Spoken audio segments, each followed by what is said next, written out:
2024 के लोकसभा चुनाव के लिए हमने खास शो 2024 तैयारी शुरू लॉन्च किया और वहीं दूसरी तरफ सियासी पार्टियों ने भी अपनी रणनीति को धार देने का काम शुरू कर दिया है।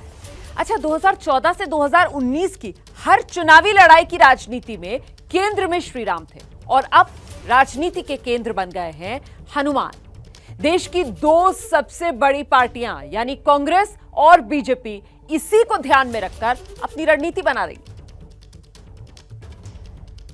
मैं नरेंद्र दामोदर दास मोदी 26 मई 2014 को राष्ट्रपति भवन में जब ये आवाज गूंजी तो पूरा देश मोदी मोदी के नारे लगाने लगा। मोदी, मोदी, मोदी, मोदी, मोदी, मोदी, मोदी,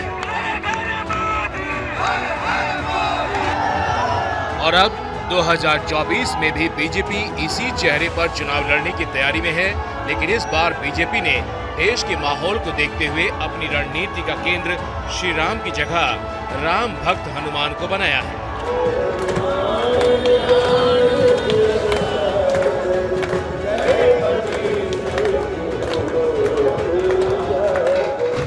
छब्बीस मई को मोदी सरकार के 8 साल पूरे हो रहे हैं और इस मौके पर बीजेपी देश भर में कार्यक्रमों का आयोजन करने की तैयारी में है।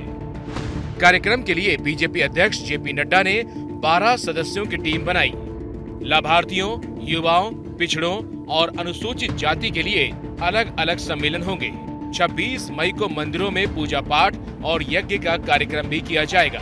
26 मई को ही बीजेपी समर्थक हनुमान चालीसा का पाठ करने की तैयारी भी कर रहे हैं।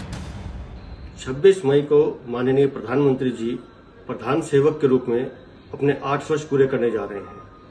उनको शुभेच्छाएं देने के लिए आइए हम सब मिलकर 26 मई को श्री हनुमान चालीसा का पाठ करें और उनकी दीर्घायु के लिए मंगल कामना करें। इस मेगा शो से बीजेपी 2024 के लिए मेगा विजय का रोड मैप तैयार कर रही है।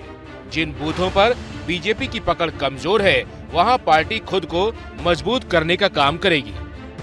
जय हनुमान के नाम पर हिंदू वोटरों को एकजुट करने की कोशिश की जाएगी, जिससे आने वाले 12 राज्यों के विधानसभा चुनाव और 2024 के लोकसभा चुनाव में बीजेपी को फायदा मिल सके। बीजेपी ने जिन बूथों पर उसकी स्थिति कमजोर है, वहां पर स्थिति को मजबूत करने की जिम्मेदारी बीजेपी के राष्ट्रीय उपाध्यक्ष विजयंत पांडा को सौंपी गई है। इस कमेटी में महासचिव सीटी रवि और अनुसूचित जाति मोर्चा के अध्यक्ष लाल सिंह आर्य भी शामिल हैं। पार्टी ने 73,000 ऐसे बूथों की पहचान की है जहां पर उसकी स्थिति कमजोर है। इसके अलावा दक्षिण और पूर्वी राज्यों के 150 लोकसभा सीटों पर भी स्थिति मजबूत करने की रूपरेखा तैयार की गई है। तो वहीं दूसरी ओर कांग्रेस भी 2024 के लोकसभा चुनाव के लिए एक्शन में आ गई है। नव चिंतन शिविर के जरिए पार्टी जीत की रणनीति बनाने में जुट गई है। राजस्थान के उदयपुर में 13 से 15 मई तक चिंतन शिविर चलेगा। इसमें सोनिया, राहुल और प्रियंका समेत कांग्रेस के 400 नेता हिस्सा लेंगे। नव संकल्प चिंतन शिविर का नाम दिया गया है।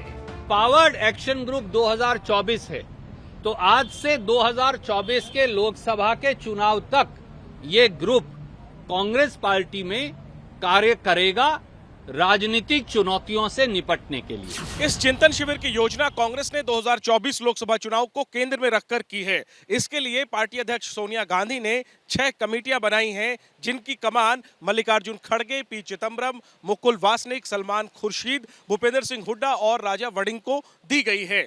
अहम बात यह है कि सोनिया गांधी ने कांग्रेस के G23 धड़े के नेताओं को भी इन कमेटियों में प्रमुख रूप से स्थान देकर अंतर्कलह को शांत करने की कोशिश की है।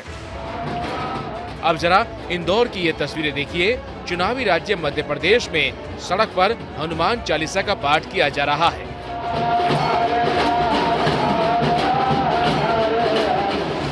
लाउड स्पीकर लगाकर हरे राम जय राम का पाठ कर रहे हैं।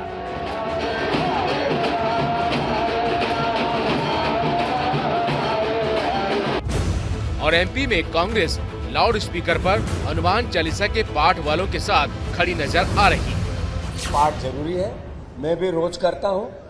रोज का मेरी आस्था का विषय है, जिसने लाउड स्पीकर से करना। हमारे सुंदरकांड होते हैं जगह जगह, जिसमें सुंदरकांड के साथ सुंदरकांड के साथ हम हनुमान चालीसा भी पढ़ते हैं, डीजे और माइक लगा के करते हैं। रोज हर घर मंगलवार के लाखों परिवारों में होती है।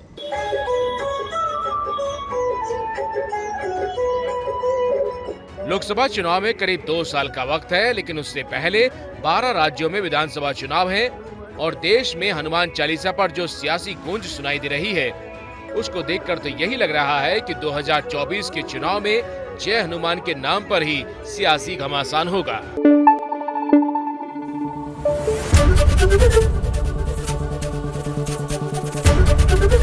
एबीपी न्यूज आपको रखे आगे।